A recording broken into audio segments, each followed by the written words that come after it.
Hey everyone, David C. Anderson here coming at you from the Knife Center. Welcome to Knife AQ number 61, the knife series where I answer all your questions, whether they're sharp or dull.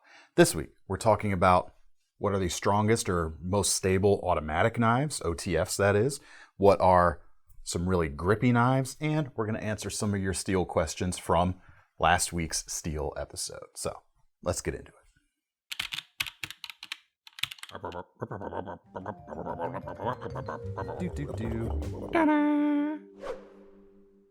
All right, everyone, thank you, as always, for all of your questions. If you're new to this series, the whole gist is leave your questions down in the comments section below, and we'll comb through and pick out a few good ones for next week's episode. This week, first question comes from Richard Jansen 1000. I have a question. Why is there a hollow space at the base of some of the blades? Is it a usage problem or just for design purposes? So I think what you're talking about here is choils. So let's get into that subject a little bit because there's sometimes a lot of confusion between what is and isn't a choil.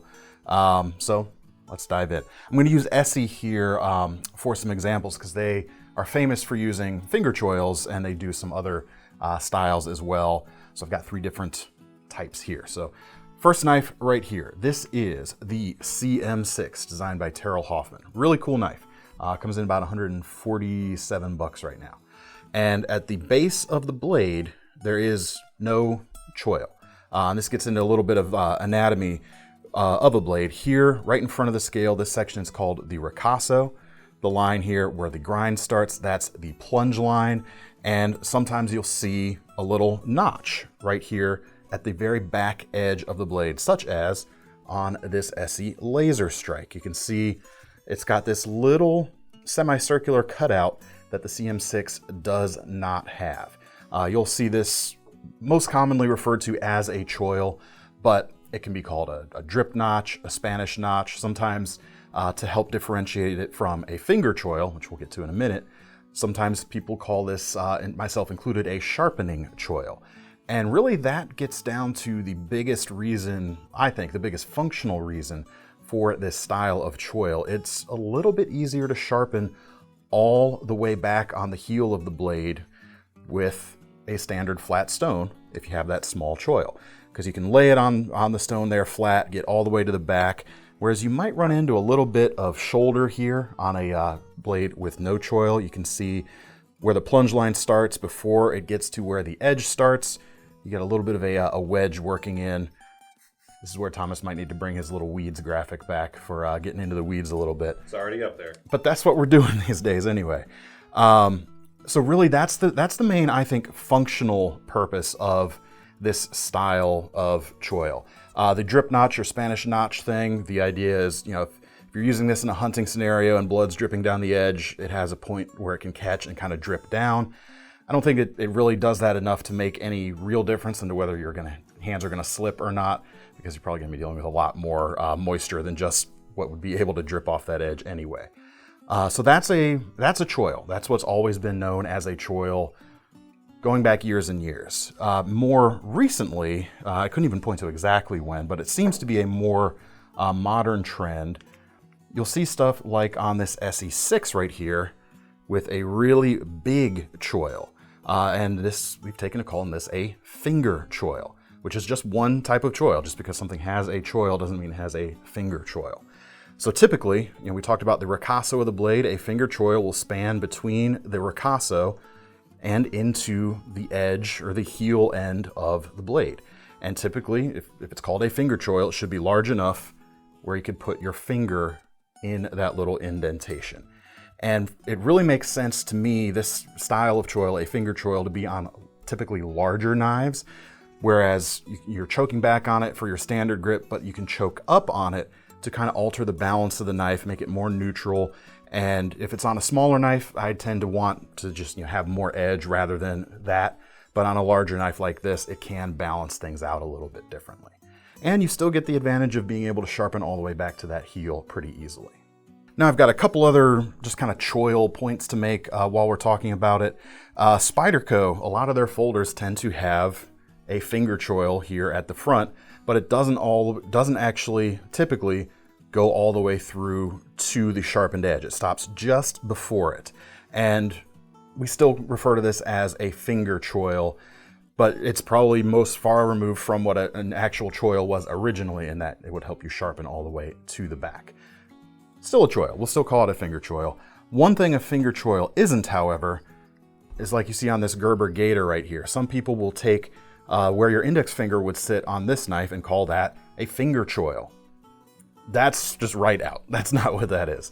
That's just a finger groove. It's designed for your finger to sit on there, but it's part of the handle itself.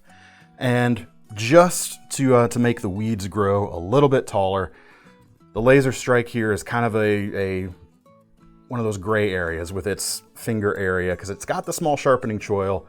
Would this index finger area here be called a finger groove or a finger choil? I'd probably err on the side of groove, but you could probably make the argument that it's a choil. That doesn't make me happy, though. Gonna need a weed whacker this. Gonna need a weed whacker. So I hope that helps. I hope that kind of describes what you were talking about. I hope that's what you were asking, deciphering your comment there. Hope that helps. All right, Michael Weber now asks, 12C27 has been called tough multiple times on this channel. Yes, it has. I bought a Mora Garberg some time ago with 14C28N, which is another Sandvick steel, which is supposedly an upgrade to 12C27. The tip of that knife broke 2 times, or rather small chips broke off, once when prying some soft plastics and once when drilling in wood. Is 14C28N just bad, or have I been unlucky? Seems very brittle. Would never have expected my Victorinox to chip at those tasks. All right, let's dive in here. So 14C28N is seen as a bit of an upgrade from 12C27, but not because it's stronger or tougher, but because it has a little bit better edge retention going on.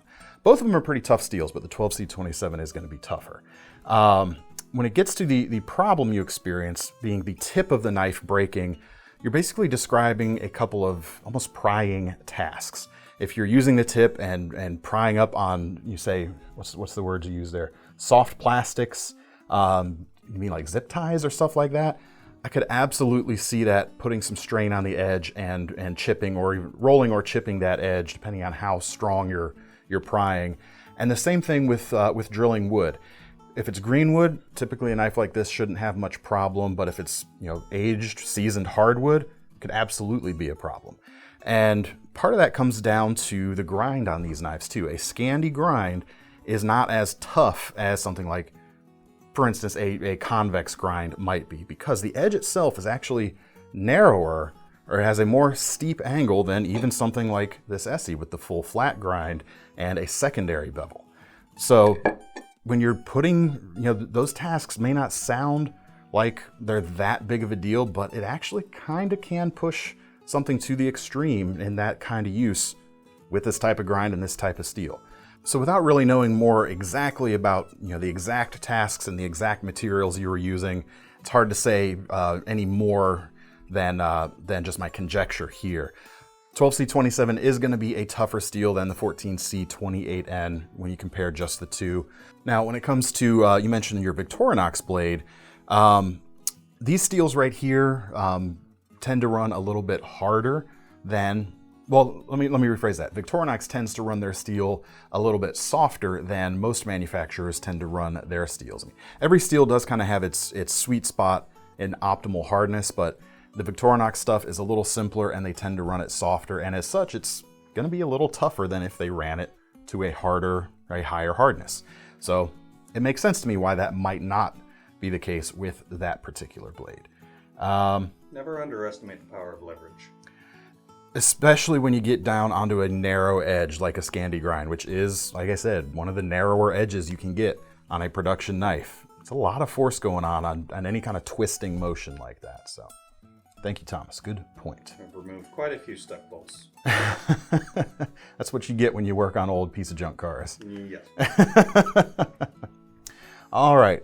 Next question comes from Brian Ensminger. Hello, DCA. I bought a Benchmade Infidel about 4 years ago. Really love the knife, although the blade, since new, has always had a bit of a wobble to it. And I've actually scratched and torn up the blade with pennies and dimes getting caught at the end when it was in my pocket. I'm really interested in a new Microtech OTF. Do they seem to have more of a no wobble blade than the Infidel? And will they still pick up pennies and dimes out of your pocket? Let's talk about OTFs a little minute here as well. I know what you're talking about. Most OTFs just have a little bit of blade wobble. That's not unique to the Infidel. I have an Ultratech here from Microtech. Same kind of deal. There's, it's not 100% stable. You can hear it over the microphone probably wiggling just a little bit. Certainly not. It's certainly stable enough. It's going to cut real well and not feel like it's going to break on you. At least I've never experienced that.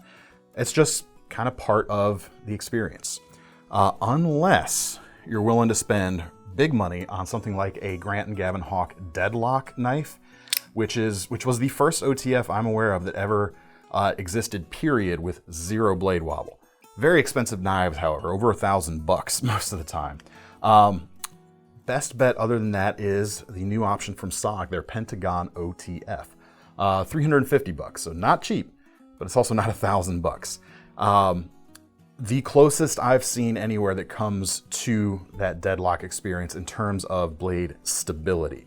You're not even going to be able to hear that on the microphone. There's like the barest hint of play in that blade. It's virtually non-existent.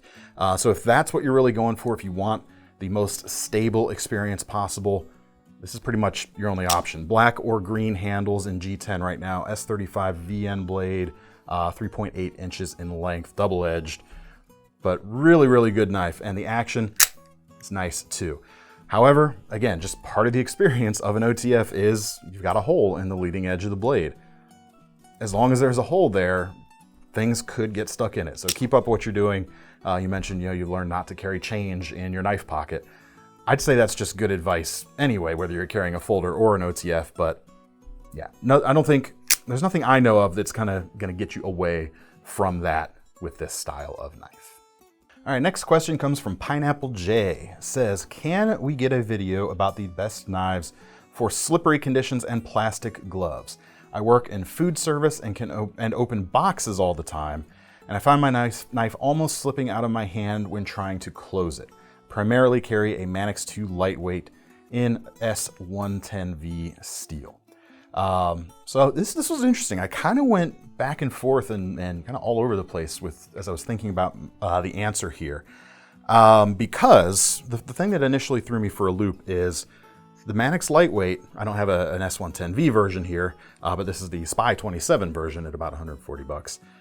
The bidirectional FRN, although wait, this is not FRN, this is FRCP. Don't worry about it, it's plastic. But the bidirectional texturing here is one of the most grippy, commonly available knife handles there is. So there's a lot of traction there. But you were talking about plastic gloves specifically and closing specifically, and I think that gets into less about the handle material here and more into the way this knife operates when you go to unlock it. The lock bar, well, sorry, it's not a lock bar, it's a ball bearing. You pull back on the tabs, you have to keep your fingers out of the way, and you've got the little bit of wire pocket clip there to hold on to. It's a little bit less secure feeling than most crossbar locks out there, and most of the other Spydercos with this type of texture. So that could be it. It's not so much you don't have the grip, it's just the kind of specific way this knife closes or unlocks.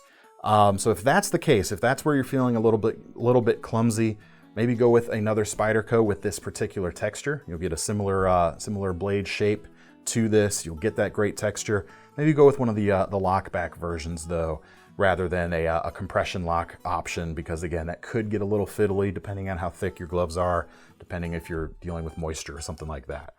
But before I started thinking about the unlocking part specifically, if you truly need more grip on the handle, if that's the kind of X factor, the only thing pretty much more grippy than that would be actual rubberized coatings, which is why I have this Gerber Gator right here. $50, 154 cm blade, about 3 3/4 of an inch long, and a very rubbery handle. It's not like, well, it is pretty tacky, let's be honest. No pocket clip, unfortunately, so it might be a little more inconvenient to carry, but the amount of grip you get here is, I don't know if you can beat it, quite honestly. That's kind of the claim to fame of the whole Gator series, really. Lockback construction, easy enough to close one-handed. You may do that thing where you kick the blade, or you kick the lock close and either drop the blade like so with a little wiggle, or push it against your leg, that sort of thing. Exercise caution, of course. And it's easy enough to open one-handed, but if you want to make it easier, you could get something like a quick stud to mount to the spine there, make it easier to rotate that blade open. However, I think this might be a hard sell to you since you're using a knife right now. You like S110V, you like the exotic stuff, and this might not cut it. So, I do have one more suggestion, and I'm not even sure if this is a good one or not. You'll have to tell me, but it's making a little bit of sense in my head anyway. Now, you talked about working in food service, but you didn't say you're doing food prep with this blade. So before anyone in the comments kind of points that out, I was thinking about that. This is just a utility knife you're using. Maybe check out the AD15 from Cold Steel. $173 for this version right here, and you've got an S35 VN blade. Not going to last as long edge retention wise as your S110V, but it's still really solid stuff and not something that's you can find on a $40 to $50 knife. But the reason I think this makes sense is twofold. One, you've got G10 here, although there is a less expensive version with synthetic handles, but you don't get the S35 VN.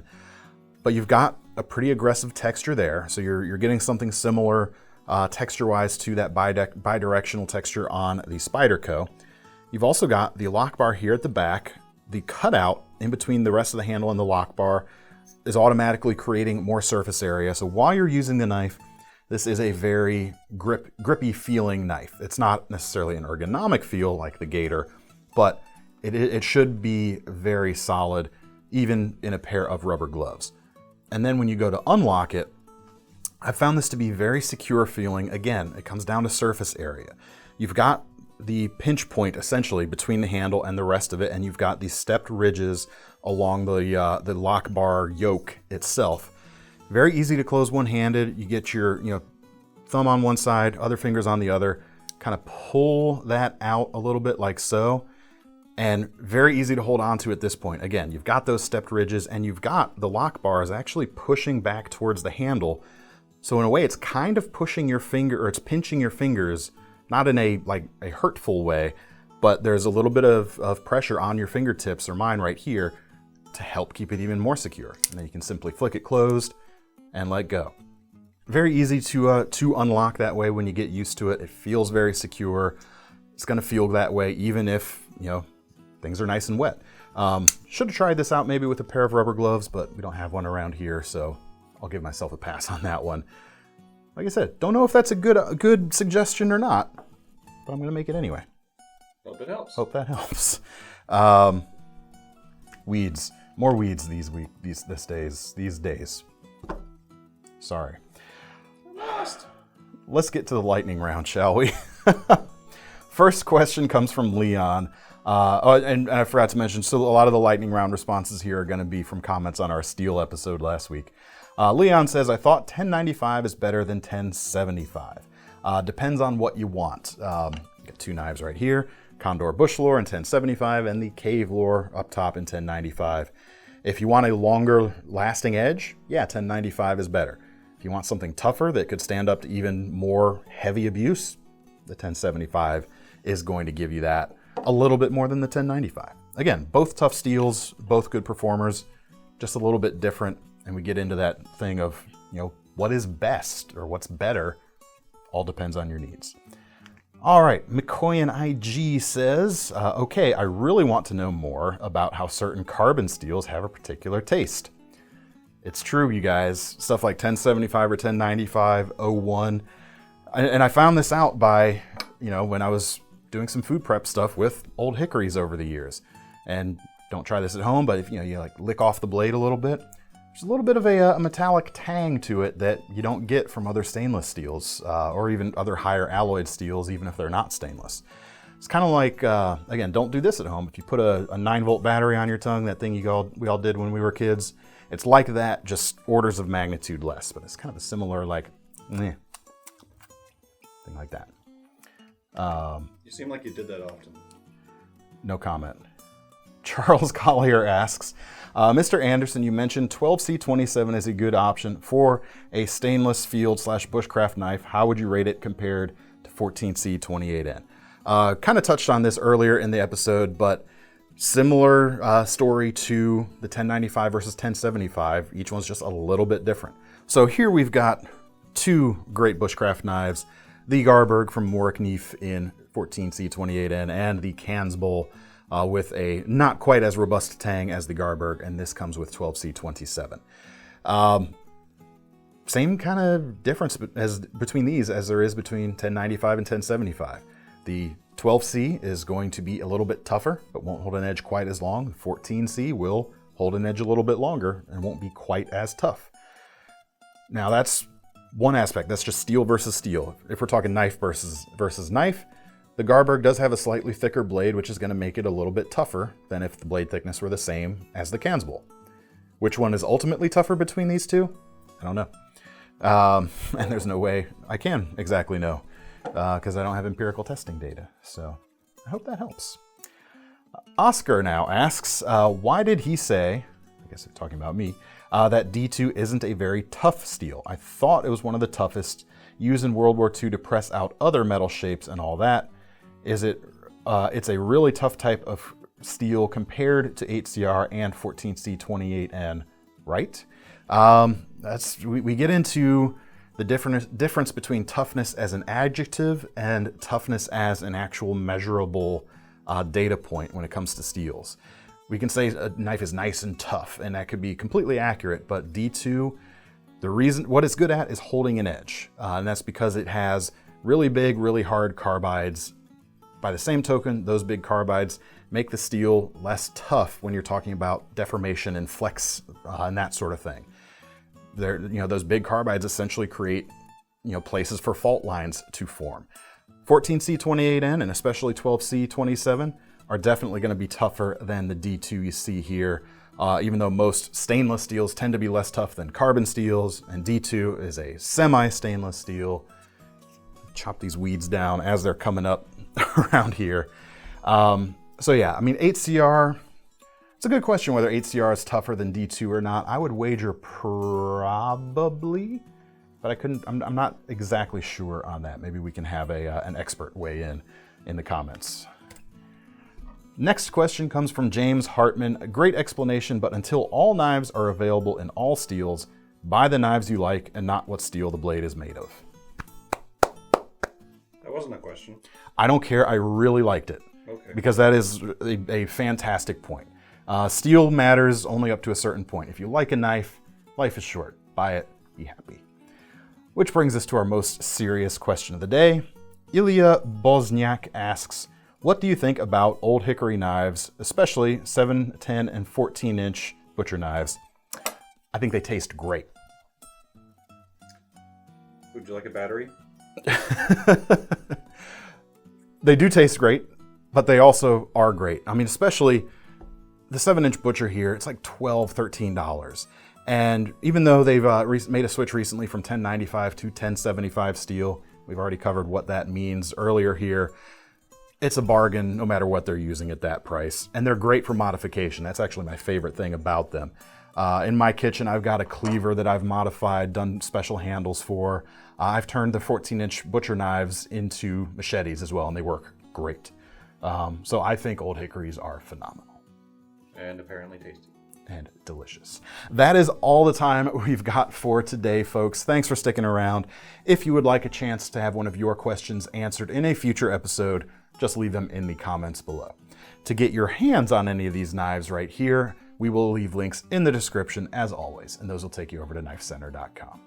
Make sure you sign up for our Knife Rewards program while you're there, because there's nothing like getting free money to spend on your next knife when you're putting your money down on a new knife today.